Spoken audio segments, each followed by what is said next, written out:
नमस्कार दोस्तों, मैं मुकेश पंडित आप सभी का तहे दिल से स्वागत करता हूं आपकी अपने चैनल मुकेश मैथ्स एकेडमी पर। दोस्तों, एसएससी जीडी 2023-24 की एग्जामिनेशंस फरवरी में होने वाली है, जिसमें स्पीड डिस्टेंस टाइम की चैप्टर बहुत ही अहमियत रखती है। इस चैप्टर से लगभग एक ना दो क्वेश्चंस 100% आती है।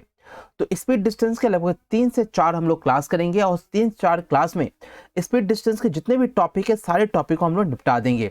रोजाना क्लास रात 8 बजे लाइव क्लास देखना ना भूले, क्योंकि उस समय आपके पास भी टाइम होता है, चाहे आप दिन भर कुछ भी कर रहे हो, रात 8 बजे आपकी class daily live class start हो जाती है। तो प्लीज इससे जुड़ना ना भूले। और स्पीड डिस्टेंस टाइम के आज बेसिक कंसेप्ट के साथ में कुछ सवाल भी बताऊंगा जो आपके सामने रखा हुआ हूं। तो चलिए स्टार्ट करता हूं बिना टाइम वेस्ट किए। देखिए दोस्तों, ये आपकी सिलेबस है, मैं हमेशा की तरह बताता हूं और ये कुछ क्वेश्चंस है। मैं एक भी ऐसा क्वेश्चंस नहीं लाया हूं जिससे कि आपकी टाइम वेस्ट हो। सीधे मुद्दे पर सीधे वो क्वेश्चंस मैं करना चाहता हूं जो कि आपकी सीधे एग्जामिनेशंस में आती है। लेकिन इससे पहले, इस तरह की क्वेश्चंस को करने से पहले, ठीक है, इस तरह की क्वेश्चन से करने से पहले आपको बेसिक कंसेप्ट के बारे में पता होना बेहद जरूरी है कि नहीं। तो फटाफट इसमें हम आपको बेसिक कंसेप्ट बता देते हैं कि जो स्पीड होती है, यानी जो स्पीड डिस्टेंस टाइम हम जो पढ़ने वाले हैं ना दोस्तों, ये जो स्पीड डिस्टेंस और टाइम, ये स्पीड डिस्टेंस एंड टाइम जो हम लोग पढ़ने वाले हैं, स्पीड डिस्टेंस टाइम में क्या क्या चीज होता है फटाफट इसके बारे में आज हम लोग सीख लेते हैं। ठीक है, सबसे पहली बात कि स्पीड इक्वल टू होता है क्या है। सर, स्पीड इक्वल टू होता है डिस्टेंस बाय टाइम होता है, ये सभी को पता है ना। स्पीड इक्वल टू क्या होता है, डिस्टेंस बाय टाइम होता है। सर, डिस्टेंस इक्वल टू क्या होता है, distance equal to speed into time होता है ना भाई साहब। और फिर टाइम इक्वल टू क्या होता है, सर ये time equal to distance by क्या होता है, डिस्टेंस बाय क्या होता है, स्पीड होता है। बोलिए ये सब तो ठीक है, लेकिन बेसिक मुद्दा क्या है, बेसिक चीजें क्या है, क्या हमें पढ़ना, उसके बारे में सीखना बेहद ज्यादा जरूरी है। ठीक है दोस्तों, सबसे पहले बात मैं सीधे टर्म में आता हूं। यदि आपको स्पीड यानी यहाँ पर जो भी कुछ खेल है ना, वो सबसे ज्यादा जो खेल है, यानी स्पीड, यानी कहने का मतलब चाल, चाल बराबर जो है आपका समय गुने, यानी स्पीड इंटू जो स्पीड बराबर जो आपका स्पीड जो हम निकालेंगे ना, तो डिस्टेंस बाय जो टाइम है यहाँ पर, यानी दूरी बटे समय जो है, दूरी बटे समय जो है, इसका कहें, या सबसे इंपॉर्टेंट यानी जो दूरी है ना, यानी जो दूरी है, दूरी बराबर समय गुने चाल, समय गुने चाल। मैं कहूंगा इसी में ये चारा चैप्टर खत्म है। लेकिन सर फिर भी तो नहीं बनता। आइए यहाँ पर देखिए, ये मैथ शुरू होता है कहाँ पर, ये जो शुरू होता है ना वो स्पीड को लेकर। सारा प्रॉब्लम इसमें क्या होता है, स्पीड। और एक चीज मैं बता दूं भैया, यदि यदि आपकी डिस्टेंस कांस्टेंट है, डिस्टेंस यदि आपका यहाँ पर कांस्टेंट है, तो स्पीड जो होती है ना, स्पीड जो होती है वो टाइम का इन्वर्सली प्रोपोर्शनल होता है। इन्वर्सली प्रोपोर्शनल का मतलब क्या होता है, विलोमानुपाती होता है। ठीक है ना, यानी कहने का मतलब टाइम इन्वर्सली प्रोपोर्शनल होगा स्पीड का, और स्पीड इन्वर्सली प्रोपोर्शनल होगा टाइम का। इससे क्या हुआ सर, इससे ये पता चल गया ना हमें, इससे ये पता चल गया यदि स्पीड का रेशियो S1 और S2, स्पीड का रेशियो यदि 3:2 है, तो टाइम का रेशियो क्या हो जाएगा, टाइम का रेशियो 2:3 हो जाएगा। ये सब चीजें बातें करेंगे हम लोग। नेक्स्ट पेज में देखते हैं। सबसे जो अहम मुद्दा है ना, उसको छोटा कर लेते थोड़ा। सबसे जो अहम मुद्दा है कि स्पीड में ना सबसे इंपॉर्टेंट क्या होती है, जैसे मान लीजिए कि मैं 18 किलोमीटर प्रति घंटा को मीटर पर सेकेंड में कन्वर्ट करूं, ये आना ही आना है। तो क्या करेंगे, 18 किलोमीटर प्रति घंटा को मीटर पर सेकेंड में कन्वर्ट करने के लिए हमें क्या करना है, 5/18 से मल्टीप्लाई करना है। तो 18 और 18 कट गया, यानी मेरा जो आंसर आ जाएगा वो हो जाएगा 5 मीटर पर सेकेंड। बात समझ में आई। ठीक है, उसी तरह यदि मैं करूं यहाँ पर कि सर जी 36 kilometre per hour, 36 kilometre per hour को मीटर पर सेकेंड में कन्वर्ट करोगे तो क्या करना होगा, आप कहोगे सर जी 5/18 से गुना कर दो। 5/18 से जैसे आपने गुना किया, 18 दूनी 36, यानी आपका 10 मीटर पर सेकेंड यहाँ पर आंसर आ गया। तो सर जी दूसरा क्या है, दूसरा यह है कि फिर आप मीटर पर सेकेंड को किलोमीटर प्रति घंटा में आप कन्वर्ट करना चाहते हो, है ना, मीटर पर सेकेंड को किलोमीटर प्रति घंटा में कन्वर्ट करना चाहते हो, तो क्या करना होगा, जैसे कि मान लो कि आपके सामने मैं रखता हूं, आपके सामने मैं रख दिया मान लो 55 मीटर पर सेकेंड, 55 मीटर पर सेकेंड रख दिया। 55 मीटर पर सेकंड को किलोमीटर प्रति घंटा में करना है तो आपको किससे मल्टीप्लाई करना होगा, आपको 18/5 से मल्टीप्लाई करना होगा। जब 18/5 से आप मल्टीप्लाई कर रहे हो तो कितना हो रहा है 11, और 11 18 का जो गुना होगा, 11 गुने 18 का जो गुना होगा वो आपका क्या हो जाएगा, किलोमीटर प्रति घंटा हो जाएगा, किलोमीटर प्रति घंटा हो जाएगा। बात समझ में आई? तो किलोमीटर प्रति घंटा को मीटर पर सेकंड में करने के लिए 5/18 और मीटर पर सेकंड को किलोमीटर प्रति घंटा करने के लिए आपको क्या करना होगा, 18/5 से गुना करना। दूसरा कंसेप्ट जो मैं कांस्टेंट के बारे में बात कर रहा था, यदि आपके सामने डिस्टेंस कांस्टेंट हो, यानी आपके सामने डिस्टेंस क्या है, d मतलब कांस्टेंट हो गया, तो कहने का मतलब क्या हुआ, जैसे d कांस्टेंट हो गया यानी क्या हो गया, आपका डिस्टेंस इक्वल टू क्या होता है, आपका distance equal to speed into time होता है। इसका मतलब क्या हुआ कि s1 into t1 equal to s2 into t2 हो गया। तो यहाँ पर देखिए दोस्तों, जब मैं s1/s2 यहाँ पर कर रहा हूँ तो यहाँ पर क्या हो रहा है, t2/t1 हो रहा है, यानी t2/t1 हो रहा है।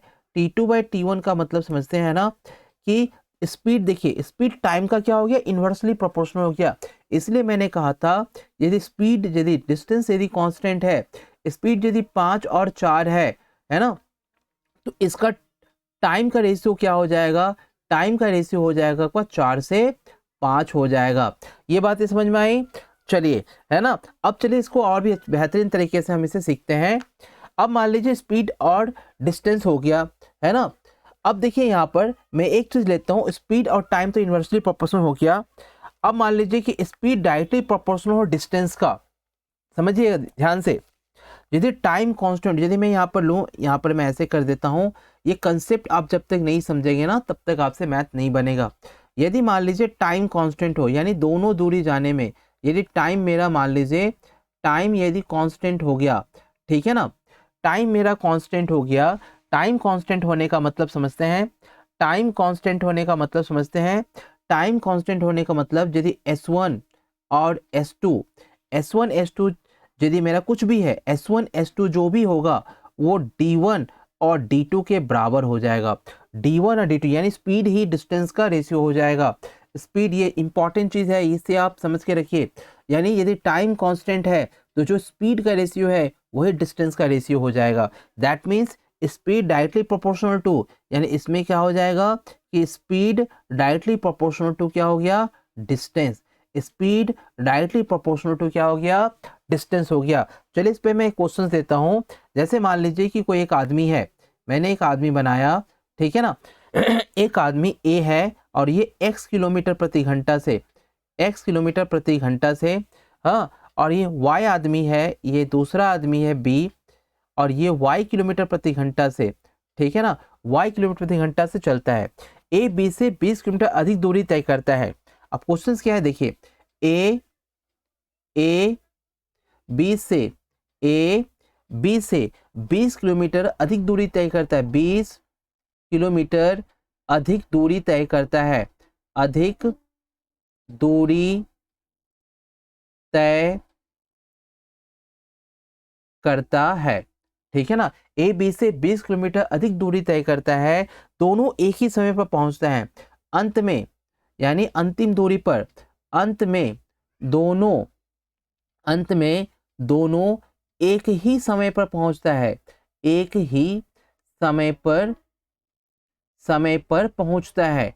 बात समझ रहे हैं, दोनों एक ही समय पर पहुंचता है, इसका मतलब समझ रहे हैं, दोनों एक ही समय पर पहुंचता है और ए बी से 20 किलोमीटर अधिक दूरी तय करता है, अंत में दोनों एक ही समय पर पहुंचता है। इसका साफ साफ मतलब हो गया कि सर जी इसका जो स्पीड है ना, इसका जो स्पीड आप जो दिखा रहे हैं, इसका स्पीड तो x और y है ना। तो इसका मतलब इसका स्पीड यदि x और y है, बात समझ रहे हैं, इसका स्पीड यदि x और y है, मैं इसका मान लूं कि इसकी स्पीड x और y जो है वो 3:2 में है। बात को समझ दिया। तो क्वेश्चंस क्या बोल रहा है कि a के द्वारा तय की गई दूरी बताओ, a की द्वारा, यानी अलग अलग दूरी तय कर रहा है, दूरी अलग अलग तय कर रहा है, लेकिन क्या हो रहा है, दूरी अलग अलग तय कर रहा है, लेकिन अंत के समय, मतलब कहने का मतलब यहां से लेकर और यहां तक ये क्या हो रहा है, एक ही समय पर पहुंच जा रहा है, ठीक। ए एक्स किलोमीटर प्रति घंटा की चाल से चल रहा है, बी वाई किलोमीटर प्रति घंटा की चाल से चल रहा है, लेकिन ए बी से 20 किलोमीटर अधिक दूरी तय करता है, अंत में दोनों एक ही समय पर पहुंच जाता है। यानी दोनों अलग अलग दूरी तय किया, लेकिन उसकी जो टाइम है वो सेम है। टाइम क्या है यहाँ पर, कांस्टेंट है। यानी एक ही समय पर कोई होता है ना कि ज़्यादा, यानी स्पीड उसकी ज़्यादा होगी, है ना। आधे घंटे का समय दिया, कोई आधे घंटे में 100 किलोमीटर, कोई आधे घंटे में क्या कर लिया यहाँ पर 200 किलोमीटर, यानी स्पीड तो कांस्टेंट है यहाँ पर। यानी speed constant, sorry time constant है यहाँ पर, है ना। टाइम जब कांस्टेंट होगा, जब आपके पास टाइम कांस्टेंट होगा, तो आपके पास एक ही चीज़ है कि जब टाइम आपको कांस्टेंट है तो आप क्या करोगे, कोई उतना समय में ही 100 किलोमीटर चला जाएगा, जिसकी स्पीड ज़्यादा होगी वो उतना ही समय में 200 किलोमीटर चला जाएगा। तो ए के द्वारा तय की गई दूरी, ए के द्वारा तय की गई दूरी, ए के द्वारा तय की गई दूरी बी के द्वारा तय की गई दूरी, माने ए के द्वारा तय की गई दूरी बताना है इसको, और बी के द्वारा तय की गई दूरी बताना है। बी के द्वारा तय की गई दूरी, तय की गई दूरी, ए के द्वारा तय की गई दूरी और बी के द्वारा तय की गई दूरी। देखिए यहाँ पर अब आप क्या करेंगे, देखिए एक्स वाई स्पीड की चाल है, तो डिस्टेंस की चाल कितनी हो गई, d1 और d2। बार बार बोल रहा हूं, ये कौन सा मैथ है, ये मैथ है जहां पर टाइम कांस्टेंट है। क्या कांस्टेंट है, टाइम कांस्टेंट है, यानी उतना ही समय में कोई ज्यादा भाग जा रहा है, कोई कम भाग रहा है, दैट मीन्स इसकी स्पीड की वेरिएबल का नाम। तो जो स्पीड का रेशियो होगा वही किसका रेशियो हो जाएगा, डिस्टेंस का रेशियो हो जाएगा। अब देखिए ए बी से 20 किलोमीटर अधिक दूरी तय करता है, तो दोनों में कितना का अंतर, एक का अंतर, 1 बराबर 20, यानी जो ए है ना वो 60 किलोमीटर दूरी तय करता है और बी जो है ना वो 40 किलोमीटर दूरी तय करता है। दोनों का आंसर आ गया। उम्मीद करता हूं कि ये कंसेप्ट आपको समझ में आया होगा। नेक्स्ट कंसेप्ट बताने से पहले, यदि डिस्टेंस यदि कांस्टेंट हो जाए, समझिए, यदि डिस्टेंस कांस्टेंट हो जाए, यदि डिस्टेंस कांस्टेंट हो जाए, यानी हमारा डिस्टेंस कांस्टेंट हो गया, ठीक है ना। अब इसमें देखिए एक आदमी है, एक आदमी एक्स है, एक आदमी एक्स है जो कि क्या कर रहा है, वो इधर की ओर जा रहा है, ठीक है। एक आदमी इधर की ओर जा रहा है और एक आदमी जो है वो आपका इधर की ओर आ रहा है वाई की स्पीड से। ये एक्स की स्पीड से इधर जा रहा है और वाई की स्पीड से, लेकिन इसमें एक चीज मैंने बताया, इन दोनों के बीच की जो दूरी है ना वो स्थिर है। दोनों के बीच की दूरी क्या है, कांस्टेंट है, ठीक है ना। बात समझ रहे हैं, x किलोमीटर प्रति घंटा की स्पीड से ये जा रहा है और y किलोमीटर प्रति घंटा की स्पीड से आ रहा है, और कुल जो समय लगा यानी टोटल टाइम, कुल समय, यानी कुल समय क्या होगा यहाँ पर, कुल समय, अभी तो मेरे पास कोई डेटा नहीं है इसलिए मैं कुल समय को क्या ले लूंगा, कुल समय को क्या ले लूंगा, टोटल टाइम, यानी टी मैंने ले लिया, ठीक है। कुल समय लगा टी, तो दूरी कितनी है, यानी आपसे क्या पूछ रहा है, डिस्टेंस कितनी है। जब इस तरह का चीज, जब डिस्टेंस कितनी है, यानी मैं एक चीज यहाँ पर क्लियर कर देना चाहता हूं दोस्तों, यदि आपकी दोनों तरफ डिस्टेंस यदि आपका इक्वल है तो कौन सा फॉर्मूला आएगा, डिस्टेंस इक्वल टू क्या होता है, स्पीड इनटू टाइम। क्या होता है, स्पीड इनटू टाइम। यानी एक आदमी x किलोमीटर प्रति घंटा से इधर जा रहा है और y किलोमीटर प्रति घंटा से इधर आ रहा है और कुल समय कितना लगा, टी। तो इसका डायरेक्ट फॉर्मूला मैंने बताया था, क्या बताया था कि नीचे में दोनों के बेग का योगफल, है ना, नीचे में दोनों का बेग का योगफल, एक तरफ की दूरी याद करने के लिए, ऊपर में दोनों का बेग का गुणनफल गुने यहाँ पर क्या होगा, टी होगा, ठीक है। दूसरा सवाल समझिए, चाहे वो इधर से जाए या इधर से जाए, ठीक है ना, बात समझ रहे हैं। या मान लीजिए कि इसी में केस में ये ऐसे भी होता है, ये इधर जा रहा है, ठीक है, हाँ, एक्स की स्पीड से जा रहा है, एक्स किलोमीटर प्रति घंटा की स्पीड से जा रहा है, और ये बी आदमी जो है ये वाई किलोमीटर प्रति घंटा के स्पीड से जा रहा है और एक ही दूरी को तय कर रहा है, एक ही दूरी को तय कर रहा है, तब इसमें भी दूरी यदि पूछेगा तो वही होगा x y upon x plus y into क्या होगा, टोटल टाइम होगा। बात समझ रहे हैं। अब कहां पर माइनस होगा, देखिए ये x plus y total time, आप समझ रहे हैं यहाँ पर देखिए ये x किलोमीटर प्रति घंटा की स्पीड से गया, डिस्टेंस बाय क्या हो गया x, ठीक है, प्लस ये y किलोमीटर प्रति घंटा की स्पीड से इधर से आया, डिस्टेंस बाय y, यानी इक्वल टू क्या हो गया, टोटल टाइम। ये एलसीएम मेथड है। अब d को हम क्या कर लेंगे, कॉमन ले लेंगे, तो मेरा यहाँ क्या हो गया एक्स वाई, डी कॉमन हो गया तो क्या हो गया यहाँ पर x plus y equal to total time, है ना। अब मैं डिस्टेंस को यदि निकालूंगा तो रेसिप्रोकल हो जाएगा, यानी एक्स वाई ऊपर एक्स प्लस वाई नीचे और टोटल टाइम यहाँ पर क्या हो जाएगा मल्टीप्लाई हो जाएगा। बात समझे। अब सेम इसी केसेस में यदि वो समझिएगा, यहाँ पर मैं फटाफट रिवीजन करना चाहता हूँ। डिस्टेंस फिर से कांस्टेंट है, ठीक है, इस पेज में ले लेता हूँ, इसे में रहने दो। डिस्टेंस फिर से कांस्टेंट है, मान लो डिस्टेंस कांस्टेंट ही है, डिस्टेंस क्या है कांस्टेंट ही है, ठीक है, डिस्टेंस कांस्टेंट है। लेकिन ये जो क्यू आदमी है, ये जो एक्स आदमी है, ये एक्स आदमी है और ये एक वाई आदमी है, ठीक है, डिस्टेंस कांस्टेंट है, ठीक।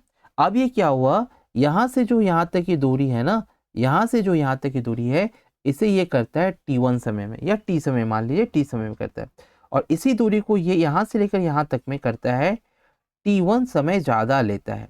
t1 समय क्या लेता है, ज़्यादा लेता है। तो t1 समय ज़्यादा लेता है, यानी जो ज़्यादा समय लेता है उसकी स्पीड कम है, और जो कम समय लेता है उसकी स्पीड ज़्यादा है। तो यहाँ पर जो टाइम डिफरेंसेस हो जाएगा, यहाँ पर जो टाइम डिफरेंसेस होगा, यानी t plus t1 minus T होगा, तो टी कट गया, यानी टाइम डिफरेंस क्या होगा t1 होगा। तो यहाँ पर जब दूरी स्थिर है, यहाँ पर जब आप दूरी निकालोगे तो यहाँ पर क्या हो जाएगा x माइनस वाई। अब मुझे बताओ x की स्पीड ज़्यादा है ना y की स्पीड ज़्यादा है, तो सर जी x की स्पीड ज़्यादा इसलिए x पहले हुआ, y की स्पीड कम इसलिए तो t1 प्लस ज़्यादा समय ले रहा है, और यहाँ पर हो जाएगा xy और यहाँ पर हो जाएगा टाइम डिफरेंसेस, यानी क्या हो जाएगा t1। ये बहुत ही इंपॉर्टेंट फार्मूला है, ये दोनों फार्मूला आपकी बहुत ज़्यादा इंपॉर्टेंट है। मैं अभी मैथ्स कराऊंगा तो इससे आपको समझ में आ जाएगी, ठीक है। दूसरी जो सबसे इंपॉर्टेंट जो चीज़ मैं बता रहा हूँ कि देखिए यहाँ पर क्या होगा कि कोई एक आदमी है, ये कोई एक आदमी है, ठीक है, ये आदमी है। हाँ, सेकेंड केसेस क्या होता है ध्यान से देखिए, जब आपको एक्चुअल टाइम नहीं पता हो, ये x किलोमीटर प्रति घंटा के स्पीड से चली, ठीक है, इसको यहाँ से कोई गंतव्य स्थान पर पहुँचना है, लेकिन आपको एक्चुअल टाइम नहीं पता कि कितना बजे पहुँचना है, और यहाँ पर बोला गया कि ये t1 मिनट लेट हो गया, ये क्या हो गया t1 मिनट लेट हो गया। बोले ठीक है, ठीक। फिर बोला कि ये जब गाड़ी जब चले y किलोमीटर प्रति घंटा की स्पीड से चले, और जब ये यहाँ से यहाँ आया तो ये t2 मिनट लेट हो गया, दोनों में लेट, यानी क्या है यहाँ भी लेट हो गया और यहाँ भी लेट हो गया, दोनों में क्या हो गया लेट हो गया। जब ये दोनों में लेट हो गया तो यहाँ जो टाइम डिफरेंसेस होगा, ध्यान समझना, यहाँ जो टाइम डिफरेंसेस होगा वो क्या दोनों में लेट हो गया, तो यहाँ पर जो टाइम डिफरेंस होगा वो t1 माइनस t2 होगा, ठीक है। अब मान लीजिए यदि एक में लेट हो जाता, यदि एक में लेट हो जाता, यदि t1 लेट हो जाता, मान लीजिए t1 लेट हो जाता और t2 अर्ली हो जाता, वही दूरी को तय करने में t2 क्या हो जाता अर्ली, यानी आगे निकल जाता, तो यहाँ पर जो टाइम डिफरेंस होता, यहाँ जो टाइम डिफरेंस होगा यानी डेल्टा टी यहाँ जो होगा वो t1 प्लस t2 होगा। बात समझे। दूसरा जो सबसे इंपॉर्टेंट चीज है एवरेज स्पीड दूसरा क्या है एवरेज स्पीड। अब एवरेज स्पीड बराबर क्या होता है, एवरेज स्पीड बराबर होता है total distance by total time, total distance by total time. बोले ठीक है, total distance by total time. तो total distance by total time, जैसे कि मान लीजिए कि हुआ यूं कि यहाँ पर बात ये हुआ कि यहाँ पर देखिए यहाँ से लेकर यहाँ तक, ठीक है, और फिर यहाँ से लेकर फिर यहाँ तक डिस्टेंस कांस्टेंट है, ठीक है। अब क्या हुआ यहाँ पर x किलोमीटर प्रति घंटा की स्पीड से इधर जा रहा है, और दूसरी ओर y किलोमीटर प्रति घंटा की स्पीड से आ रहा है। x किलोमीटर प्रति घंटा की स्पीड से जा रहा है और y किलोमीटर प्रति घंटा की स्पीड से क्या हो रहा है आ रहा है। तो एवरेज स्पीड क्या होगा, तो ऐसी स्थिति में जब एवरेज स्पीड निकालते हैं ना, ऐसे स्थिति में जब एवरेज स्पीड निकालते हैं तो क्या करते हैं 2xy upon x plus Y करते हैं, ठीक है।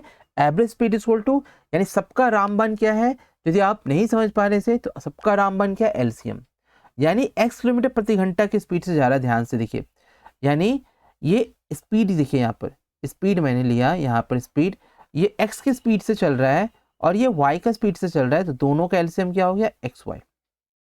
अब x से देखिए, x का स्पीड से चल रहा है, y का स्पीड चल रहा है, दोनों का स्पीड क्या हो गया, xy। बात समझ रहे हैं। अब x से y को डिवाइड देगा तो यहाँ पर y आएगा, y को x से xy को डिवाइड देगा तो यहाँ पर x आएगा। बात समझ में आई। ये जो स्पीड है और ये क्या निकल के आया, टाइम। तो एवरेज स्पीड निकालने के लिए हमें क्या करना होगा, फिर 2 है ना, तो यहाँ पर 2xy अपॉन यहाँ पर क्या हो जाएगा, x प्लस y हो जाएगा। बात समझे। 3 लोगों की बराबर दूरी होती तो क्या होता, यहाँ पर ध्यान दीजिए, ये बराबर दूरी के बारे में बात किया गया है। यदि 3 लोगों की बराबर दूरी होती, ध्यान से समझना है ना, टाइम ज़्यादा नहीं लूँगा मैं। यदि मान लो 3 लोगों की बराबर दूरी होती, यदि मैं यहाँ पर हेडिंग दूँ, यदि 3 लोगों की बराबर दूरी होती, यदि 3 लोगों की बराबर दूरी होती, समझिएगा सवाल कैसा है। यहाँ पर बोलेगा ए, 3 लोग बराबर दूरी के, मतलब ए यहाँ से लेकर यहाँ तक, ठीक है, फिर यहाँ से लेकर फिर यहाँ तक, हाँ, फिर यहाँ से लेकर यहाँ तक, यानी ए 20 किलोमीटर प्रति घंटा की गति से, यानी यहाँ पर ये ए है, यहाँ पर ये बी है और यहाँ पर सी है। ये 20 किलोमीटर प्रति घंटा की गति से समान दूरी, ये दोनों दूरी सब समान है। यहाँ 20 किलोमीटर प्रति घंटा की दूरी से तय किया, ये 30 किलोमीटर प्रति घंटा की दूरी से तय किया, ठीक है, और ये 15 किलोमीटर प्रति घंटा की दूरी से तय किया। इस तरह से मैं 3 डाटा ले लिया। तो आपसे पूछ रहा है एवरेज स्पीड कितना है, एवरेज स्पीड क्या है, तो हम क्या करेंगे, देखिए यहाँ पर ए कितना लिया 20, बी कितना लिया 30, सी कितना लिया 15, इस सब का एलसीएम निकाले, कितना हो गया 60। अब 20 से मैंने 60 को भाग दिया, ये जो 60 है ना, ये 60 की दूरी है, ये चीज याद रखिएगा। अब देखिए तीनों की दूरी बराबर है ना, तो यहाँ पर किससे मल्टीप्लाई कर देंगे, इंटू 3 से। 20 से मैंने 60 को भाग दिया तो कितना है 3, 30 को मैंने 60 से भाग दिया 2, 15 चौका 60। बात समझे। यहाँ पर चूंकि तीनों की दूरी बराबर है तो मुझे यहाँ मल्टीप्लाई करने की जरूरत नहीं है, आप जोड़ दीजिए, 4 2 6 6 3 9, यानी बट्टे क्या हो जाएगा 9। यानी जो एवरेज स्पीड जो मेरा हो जाएगा ना, वो क्या हो जाएगा, 3 एकम 3, 3 3 9, यानी मेरा जो एवरेज स्पीड हो जाएगा वो हो जाएगा आपका 3 दूनी यानी 20 किलोमीटर प्रति घंटा मेरा हो जाएगा। सबसे बेस्ट तरीका है, इक्वल डिस्टेंस होने पर, मैं यह बार बार बोल दूं कि इक्वल डिस्टेंस होने पर, ठीक है ना, कंफ्यूजन ना हो जाए, ठीक है। इक्वल डिस्टेंस होगा दोस्तों तो इस तरह की बात होगी। एक और मैथ मैं बताना चाहता हूं, क्योंकि देखिए बहुत ही अच्छे अच्छे मैथ सब है ना, बहुत अच्छा अच्छा कंसेप्ट है, लेकिन आप सीखेंगे तब तो, है ना। चलिए मान लीजिए कि यहाँ पर ए है और यहाँ पर मान लीजिए बी है, 1/3 दूरी तय करता है, 1/3 दूरी तय करता है, और बी 2/3 दूरी तय करता है। बात समझे, ए 1/3 दूरी और 1/2 दूरी तय करता है, यहाँ पर आपको समझ में आया। तो ये 40 किलोमीटर पर, मैंने 1/3 दूरी 40 किलोमीटर प्रति घंटा के स्पीड से, और ये 2/3 दूरी 60 किलोमीटर प्रति घंटा के स्पीड से तय करता है। बोले ठीक है, तो जल्दी से आपने एलसीएम निकाल दिया, सर जी 60 और 40 का एलसीएम हो गया 120। मैंने बोला ठीक है। अब ए की स्पीड है, यहाँ पर ए और बी की स्पीड है, ये 4 3 12 और 6 दूनी 12, ठीक। अब यहाँ 1/3 और 2/3 का यदि आप यहाँ रेशियो निकालते हैं, तो रेशियो का जो अनुपात निकल के आता है, एवरेज स्पीड का जो अनुपात निकल के आता है, वो क्या निकल के आएगा यहाँ पर 1/2, क्योंकि 3 3 तो कट गया। अब ये जो 1 है ना, क्योंकि यहाँ पर दूरी बराबर नहीं है, यहाँ दूरी बराबर नहीं है ना, ये 1/3 भाग, यानी दूरी का 1/3 भाग 40 किलोमीटर प्रति घंटा के हिसाब से, और दूरी का 2/3 भाग 60 किलोमीटर प्रति घंटा के हिसाब से। तो यहाँ पर देखिए क्या आया, 1 आया ना, तो ये 1 किससे मल्टीप्लाई होगा, इससे मल्टीप्लाई हो जाएगा, और यहाँ पर 2 किससे मल्टीप्लाई होगा, इससे मल्टीप्लाई हो जाएगा, और दोनों को जोड़ दीजिए, दोनों को जोड़ कितना आ रहा है 3, और ये 3 इससे मल्टीप्लाई हो जाएगा, ठीक है। यहाँ जोड़ के 2 दूनी 4 4 3 7, यानी कितना है 7। तो एवरेज स्पीड जो है वो आपका 7, यानी 12 या 36, यानी 360/60 किलोमीटर प्रति घंटा आपका यहाँ पर एवरेज स्पीड आएगा, ठीक है। एक लास्ट कंसेप्ट मैं और बताना चाहता हूँ। देखिए दोस्तों, यदि जो होता है रिलेटिव स्पीड, क्या होता है रिलेटिव, जिसको हम लोग हिंदी में बोलते हैं सापेक्ष चाल। रिलेटिव स्पीड में क्या होता है कि मान लीजिए एक ट्रेन है, एक ट्रेन इधर x किलोमीटर प्रति घंटा की स्पीड से जा रही है और दूसरी ट्रेन y किलोमीटर प्रति घंटा की स्पीड से किलोमीटर प्रति घंटा की स्पीड से इधर आ रही है, ठीक है ना। तो दोनों का जो रिलेटिव स्पीड होगा वो क्या होगा, ऐड हो जाएगा, ठीक है। इसी में दूसरा जो पक्ष ये भी होता है कि एक ट्रेन अपोजिट डायरेक्शन में इधर की हो जा रही है और ये इधर की हो जा रही है, तब भी जो रिलेटिव स्पीड होगा, दोनों अपोजिट डायरेक्शन में जाएगा, तब भी जो रिलेटिव स्पीड होगा वो x प्लस वाई होगा, ठीक है। लेकिन जब एक ट्रेन आपकी इस डायरेक्शन में जा रही है और दूसरा ट्रेन भी इस डायरेक्शन में जा रही है x और y का स्पीड से, तो रिलेटिव स्पीड जो होगा वो x माइनस वाई हो जाएगा, यदि x बड़ा हो y से। बात समझ रहे हैं? यानी जब सेम डायरेक्शन में जाएगा तो माइनस हो जाएगा और अपोजिट डायरेक्शन में जाएगा तो प्लस हो जाएगा, ठीक है। चलिए अब बेहतरीन जो क्वेश्चन है उसको हम फटाफट कर लेते हैं। मैंने उम्मीद करता हूँ बहुत कम समय में आपको बेहतरीन चीज़ें कंसेप्ट मैंने बताया। अब देखिए यहाँ पर एक सवाल जो है, बोला कि एक व्यक्ति ने 25 किलोमीटर प्रति घंटे की दर से ट्रेन से एक निश्चित दूरी तय करते हैं और 4 किलोमीटर प्रति घंटे की दर से पैदल वापस चला गया। यदि पूरी यात्रा 5 घंटे 48 मिनट में लगते हैं तो दूरी बताइए। वही सवाल आ गया ना। यदि व्यक्ति 25 किलोमीटर प्रति घंटे की दर से ट्रेन से एक निश्चित दूरी मतलब यहाँ पर क्या है, डिस्टेंस कांस्टेंट है, तय किया और 4 किलोमीटर प्रति घंटा की दर से पैदल वापस आ गया। यानी कहने का मतलब यही दूरी था जिससे कि वो 25 किलोमीटर प्रति घंटे से ट्रेन से गया, 25 किलोमीटर प्रति घंटे की दर से ट्रेन से एक निश्चित दूरी तय की और 4 किलोमीटर प्रति घंटे की दर से पैदल वापस आ गया। बात समझे? पूरी यात्रा में 5 घंटा 48 मिनट लगा। 5 घंटा 48 मिनट को आप जल्दी से कन्वर्ट कर लीजिए। 5 घंटा 48, 5 घंटा को 48 मिनट को घंटा में करने के लिए आपको 60 से भाग देना होगा। 12 चौका 48, 12 पंचे 60, यानी 25 25 25 4 29, 29/5 घंटा आपके सामने हो गया। टोटल टाइम आपको कितना लग रहा है? जाने और आने में 5 घंटा 29/5 घंटा लग रहा है। तो यहाँ पर आपसे पूछ रहा है डिस्टेंस, यानी डिस्टेंस इक्वल टू, मैंने क्या बताया था कि सर जी दोनों की चाल का गुणनफल यानी 25 गुने 4 और दोनों के चाल का योगफल यानी 25 जोड़ 4 और गुने यहाँ पर टोटल समय। बात समझ रहे हैं यहाँ पर? अब आपके यहाँ पर टोटल समय 25 गुने 4 है ना, बट्टे यहाँ पर 29 और गुने यहाँ पर 29/5।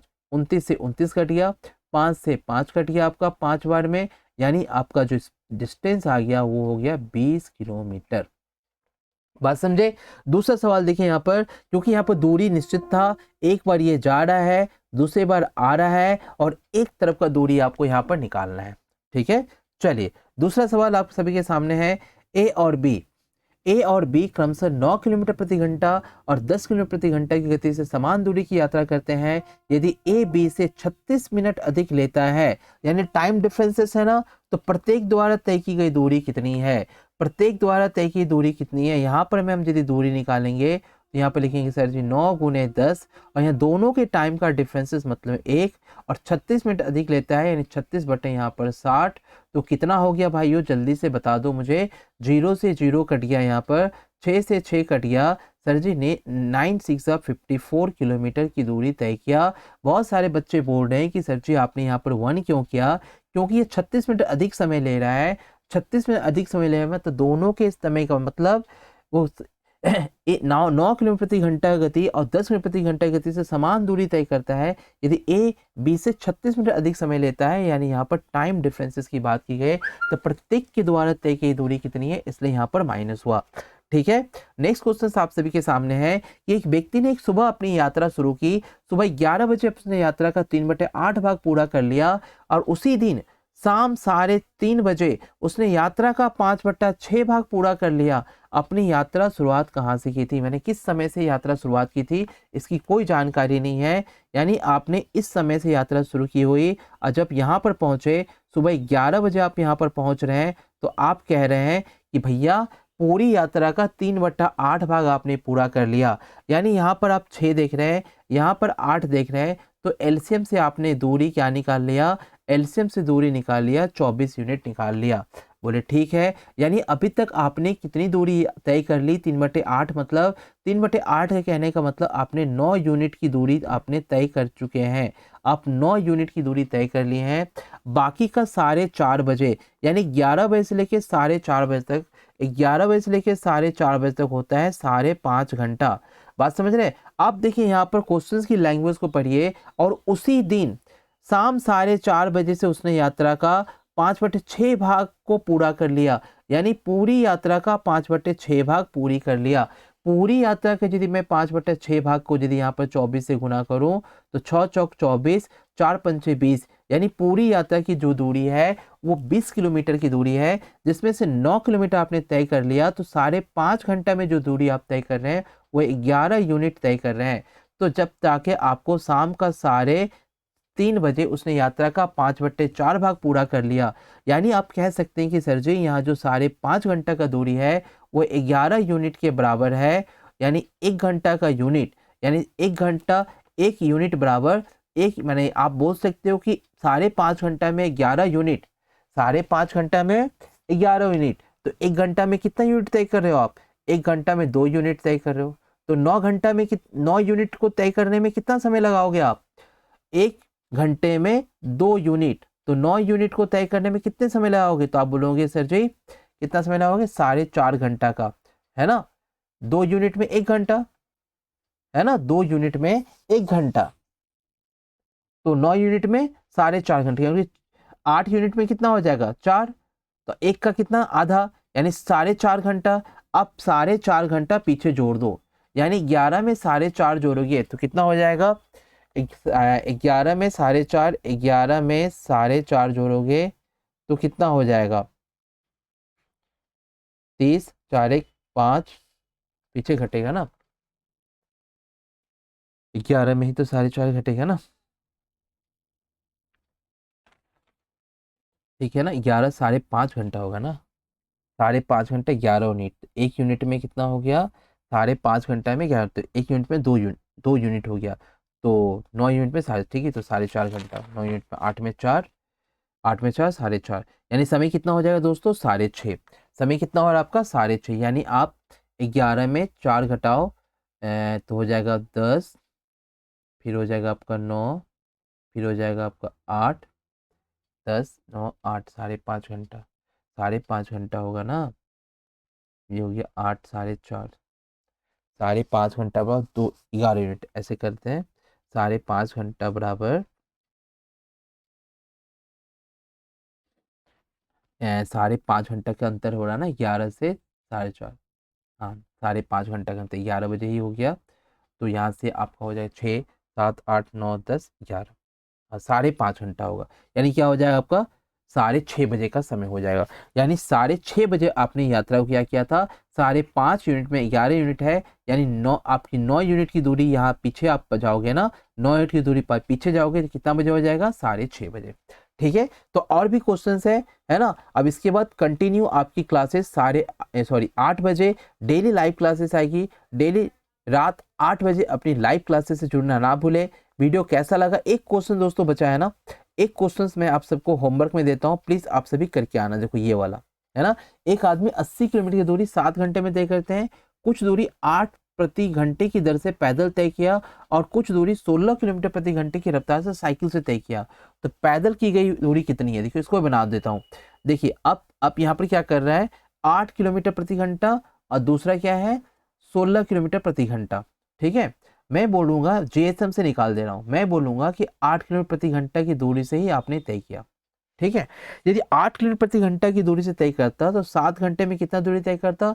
बोलते सर 8 7 56, 56 किलोमीटर दूरी तय करता, लेकिन आपको दूरी तय करनी है 80, तो 80 में से 56 आप घटा दो तो कितना निकल के आ रहा है? 7 में से 5 गया 2, यानी 24 किलोमीटर दूरी तो अभी बची जा रही है। और 24 किलोमीटर दूरी क्यों जा रही है? क्योंकि ये 8 घंटे का अंतर है उसके लिए, तो 8 बराबर हो गया 24, तो 1 बराबर हो गया 3, यानी साइकिल से कुल आपको कितना? 7 घंटा, यानी साइकिल से आपने 3 घंटा साइकिल पैदल तय किया और कुछ दूरी 16 किलोमीटर प्रति घंटे से साइकिल से, यानी साइकिल से आपने 3 घंटा दूरी तय किया, तो यहाँ पर 3 घंटा आपने साइकिल से तय कर लिया, तो पैदल में आपने कितना दूरी लगाया, समय लगाया होगा 4 घंटा। 4 अट्ठे यदि गुना कर देंगे तो 32 किलोमीटर, यानी 32 किलोमीटर आपने किससे लगाया, साइकिल से दूरी तय किया। ठीक है, इसको बोलते हैं जेएसएम। फिर से समझा दें, जेएसएम में क्या हो रहा है कि आप देख रहे हो कि एक 8 किलोमीटर प्रति घंटा की स्पीड से चल रहा है और एक 16 किलोमीटर प्रति घंटा की स्पीड से चल रहा है। मैं बोल रहा हूँ भैया पूरा का पूरा यदि मैं पैदल ही चलूँ तो मैंने पूरा का पूरा पैदल चलने के लिए 8 किलोमीटर प्रति घंटा ले लिया और कुल समय है 7 घंटा। तो मैंने देखा 8 सत्ते कितना होता है 56। यदि 56 किलोमीटर आप पैदल चलते हो तो आपका जो आपकी तो दूरी है 80 किलोमीटर, यानी आप 80 किलोमीटर में से 56 किलोमीटर घटा दिया, यानी 24 किलोमीटर जो बचा वो 24 किलोमीटर किस चीज़ का अंतर है, ये 16 और 8 का ही तो अंतर है। यहाँ पर जो अंतर देख रहे हो उसी का तो अंतर है ना। तो 8 बराबर 24 यानी 1 बराबर 3 घंटे का यहाँ पर अंतर है। यानी आप साइकिल के द्वारा 3 घंटा दूरी तय किए और पैदल के द्वारा 4 घंटा दूरी किए। पैदल का आपका स्पीड था 8 किलोमीटर प्रति घंटा, तो 4 अट्ठे 32 किलोमीटर दूरी आपने पैदल से तय किया।